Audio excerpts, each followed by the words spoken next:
IAS पूजा खेडकरांची पुण्यामधनं वाशिमला बदली झालेली आहे। IAS पूजा खेडकर यांचा पाय आता आणखी खोलात गेलाय। दिल्लीमधील लाल बहादूर शास्त्री अकॅडमी ऑफ ॲडमिनिस्ट्रेशनने या सगळ्या प्रकरणाची दखल घेतलेली आहे। या सोबतच कॅटने तिच्या विरोधात तक्रार केल्यानंतर पूजा खेडकर यांनी 6 वेळा वैद्यकीय चाचणी देण्यास नकार दिलेला होता। या संदर्भामध्ये अहवाल सुद्धा मागवण्यात येणार आहे अशी माहिती समोर येते। की मी आता ऑथोराइज नाही आहे तुम्हाला काही सांगण्यासाठी because government rules do not allow me to speak anything on this matter, so I am sorry I can not speak anything. की मी आता ऑथोराइज नाही आहे तुम्हाला काही सांगण्यासाठी because government rules do not allow me to speak anything on this matter, so I am sorry I can not speak anything. तर या संपूर्ण प्रकरणावरती रोहित पवार यांनी नेमकं काय म्हटलंय ते आता बघूया। शासनाने त्या बाबतीत शहानिशा करावी। अनेक होतकरू युवा आहेत, सामान्य कुटुंबातले आहेत, खूप कष्ट घेतात, पण त्यांना IAS अधिकारी नाही तर सरकारी भरतीमध्ये तिथं जाता येत नाही।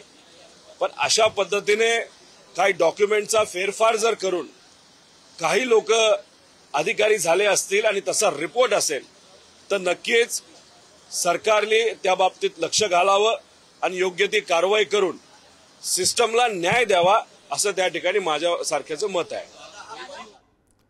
तर पूजा खेडकरांवरती नेमके कोणते आरोप आहेत ते आता बघूया। संपूर्ण प्रकरणाच्या सखोल चौकशीची मागणी करण्यात आलेली आहे। कुटुंबाचं वार्षिक उत्पन्न 8 लाखाच्या वर असताना नॉन क्रिमिलियरचा लाभ कसा मिळाला? मानसिकदृष्ट्या आजारी असल्याचं कॅटमध्ये दाखल याचिकेमध्ये नमूद करण्यात आलेलं आहे। वैद्यकीय तपासणीला हजर राहण्यास टाळाटाळ केली गेली। राजकीय वरदहस्त असण्याची शक्यता यामध्ये वर्तवली जाते। खासगी ऑडी गाडीवरती अंबर आणि लाल दिवा लावण्यात आला। वरिष्ठ अधिकाऱ्यांचे ऑफिस बळकावल्याचा आरोप पूजा खेडकर यांच्यावरती आहे।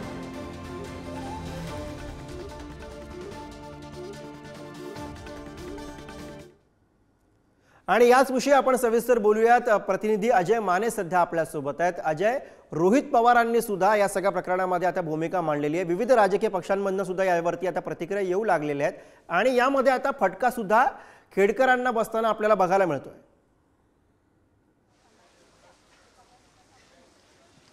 गुरु, खरं तर हे प्रकरण पाहावं तितकं सोपं नाहीये, कारण की खूप खोलात गेलेलं आहे राजकारण होताना पाहायला मिळतं।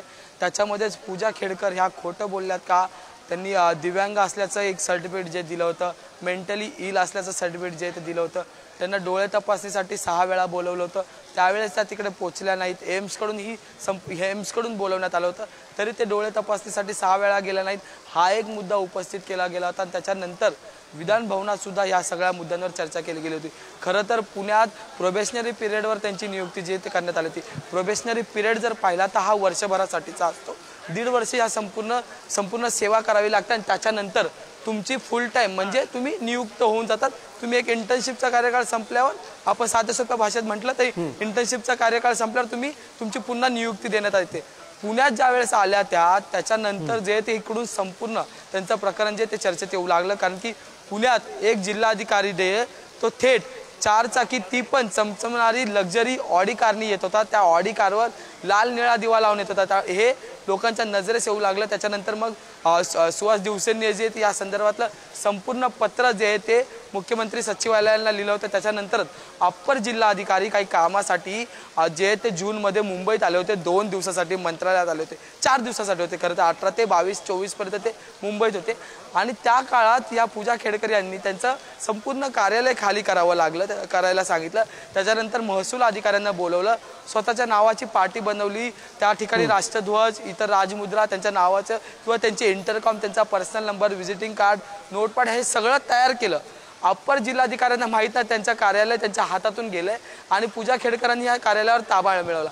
याच्यात पुढे जाऊन जर पाहिलं तर त्यांच्या वडिलांचाही तेवढाच हात आहे का, हा प्रश्न निर्माण होतोय। कारण की दिवसेंनी सांगितलंय की त्यांचे वडील हे कलेक्टर ऑफिसमध्ये यायचे, तिथल्या कर्मचाऱ्यांना जे ते धमकायचे की तुम्ही माझ्या मुली एवढं कधीच मिळू शकत नाही, तिचं शिक्षण बघा किंवा ती ज्या पदावर आहे ते तुम्हाला कधीच मिळू शकत नाही, असे टीका टोमणे जे ते आणि अश्लील शब्द वापरायचे असं थेट सुहास दिवसे यांनी जो अहवाल मुख्यमंत्री सचिवांना दिला आहे त्याच्या सगळ्या गोष्टी नमूद केलेल्या. त्यानंतर या संपूर्ण प्रकरणाची पाहणी करण्यात आली आणि आता पूजा खेडकर यांना थेट वाशिममध्ये जे ते एकंदरीत बदली करण्यात आलेलं आणि वाशिममध्ये त्यांनी आज जे ते पुन्हा एकदा त्या रुजू झालेल्या आपल्याला पाहायला मिळतात. पण सगळ्यात महत्त्वाचं म्हणजे एक IAS अधिकारी UPSCची परीक्षा वगैरे क्रॅक करून या लेवलपर्यंत येतो आणि मग त्याच्यानंतर त्यांच्याशी चर्चा, त्यांचा 1.5 वर्षाचा कार्यकाळ असतो आणि त्याच्यात ज्या वेळेस हे लोकप्रतिनिधित्व किंवा मग हे सगळं शासकीय कामकाज करण्यास सुरुवात होते त्यावेळेस मग ह्या लक्झरियस गोष्टींची गरज काय, कारण की ज्या शासनाकडून ज्या लाल दिव्याच्या गाड्या, निळ्या दिव्याच्या गाड्या दिल्या असतात त्या एवढ्या लक्झरियस नसतात आणि त्याचबरोबर खाजगी वाहनांवर तुम्हाला एकंदरीत आपण जे गाडीवर बघतो अनेक वेळा की गव्हर्नमेंट ऑफ इंडिया नावाच्या पाट्या वगैरे लावल्या असतात. बरोबर आहे. अत्यंत गंभीर असं हे सगळं प्रकरण आहे, विचार करायला लावणारं असं हे सगळं प्रकरण आहे जे पूजा खेडकर यांच्या निमित्तानं समोर आलेलं आहे. अजय, आणि तर थेट जाऊयात पुण्यामध्ये. ज्ञानेश्वर चौतमल आपले प्रतिनिधी आपल्यासोबत आहेत. ज्ञानेश्वर, ज्यानंतर हे सगळं प्रकरण बाहेर आलंय त्यानंतर एक ज्या काही गोष्टी समोर येत आहेत त्या चक्रावणार आहेत, विचार करायला भाग पाडणार आहेत. या सगळ्या प्रकरणामध्ये आता पूजा खेडकरांचा पाय आणखी खोलात जाताना दिसतोय. बरोबर आहे. पूजा खेडकर यांची चौकशी देखील या निमित्तानं होण्याची शक्यता व्यक्त केली जाते आहे. आपण बघितलं असेल प्रशिक्षणार्थी IAS म्हणून जेव्हा पुण्यात त्या रुजू झाल्या तेव्हा त्यांचा थाट अगदी प्रशिक्षणार्थी कालावधीमध्येच आपल्या गाडीला दिवा असावा ही जी त्यांची काही हौस होती ती जेव्हा सोशल मीडियावरती फोटो व्हायरल झाले त्यानंतर हा विषय जेव्हा चर्चेत आला तेव्हा पुण्याच्या जिल्हाधिकारी सुहास दिवसेंनी सचिवांना या संबंधानं पत्र पाठवलं आणि त्यानंतर त्यांची बदली देखील करण्यात आलेली आहे. आपण बघतोय त्यांची वाशिमला बदली झाली आणि जेव्हा त्यांची वाशिमला बदली झाली तेव्हा या सगळ्या प्रकरणामध्ये त्यांना जेव्हा विचारलं गेलं तेव्हा त्या म्हणाल्या की या विषयावर मी बोलणं उचित ठरणार नाही.